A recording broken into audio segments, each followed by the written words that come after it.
Injustice Gods Among Us. So, on the Xbox 360, the PS3, the PS4, the Xbox One, the Wii U, the PC, literally almost any other console under the sun, you got Injustice Gods Among Us. And if you don't know what that game is, well, crawl out from the rock that you've been living under. So Injustice Gods Among Us is essentially Mortal Kombat with DC characters. There's really not much else to say about it. You got your crazy super moves, which are kind of like iconic to the Injustice series now at this point, where it's like X-rays, but even more brutal, yet they do less fatal damage since it's a teen-rated game. But then you have the mobile versions of these games, and these are essentially like the first game specifically. Right now I'm just talking about the first game. We'll talk about the second game then, which I don't really like the second game's mobile version. In fact, let me just tell you this.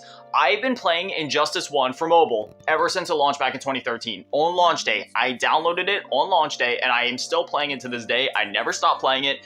My characters are absolutely overpowered, and I feel like I deserve that after playing the game for 11 years. Essentially, the mobile game, you're going to be like collecting these cards, and it's not like a card-based game like Pokemon trading card game on the Game Boy, for example. No, this is like, it's like you collect the cards in the menus, and then when you go into the game, the cards, you know, like they're actually like characters in the game. And similarly, once you get into the game, yeah, it's basically just like Mortal Kombat, but with DC characters. You go in, you tap the screen to do basic attacks, you swipe to do heavy attacks, put down 2 fingers to block, you build up your special moves, which say if you're playing as Doomsday, you get like the lift off ability where you like do like an uppercut with your shoulder, you can get like the super slam for your second special, then you build all the way up to the third special because there's 3 bars. First special does the least amount of damage, second special does more damage, and third one, it's the crazy finishing moves, or well, not necessarily finishing moves, but just crazy super moves. I'm proud to say that for the 11 years that I've been playing that game, despite, you know, most live servicey mobile games being pretty scummy with their, you know, microtransaction practices, I've never had to spend a single cent on the game, and I never felt like I was at a disadvantage for not doing so. It's very fair with the way that it hands out its currencies, its characters, the way that the XP rates are, and they do like double XP events very often. They do weekly challenges, which is one of the reasons that I keep playing so consistently, is because like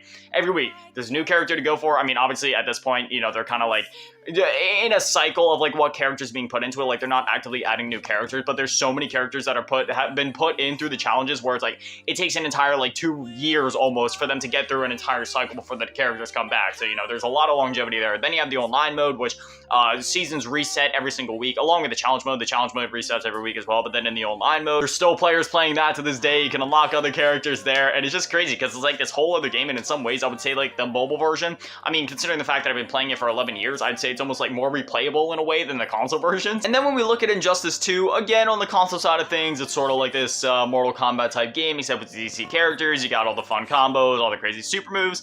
But then you got the mobile version, which I don't really like the mobile version of Injustice 2. I played it a little bit at launch and just kind of dropped it. It wasn't for me. It's much more pay to win, a bit more scummy. You know, it's not very respectful of your time. You do feel like you're at a disadvantage if you're not, you know, coughing up some money and wailing out. And the combat in the game, it is really good. You know, it's a lot more in-depth, a lot more similar to the console version, where it's like there's more combos you can do and more like different like swipes and taps will pull off different moves and stuff like that. And it's cool, but it's just, I don't know, with the monetization practices and stuff like that, this is one that I fell off rather quickly.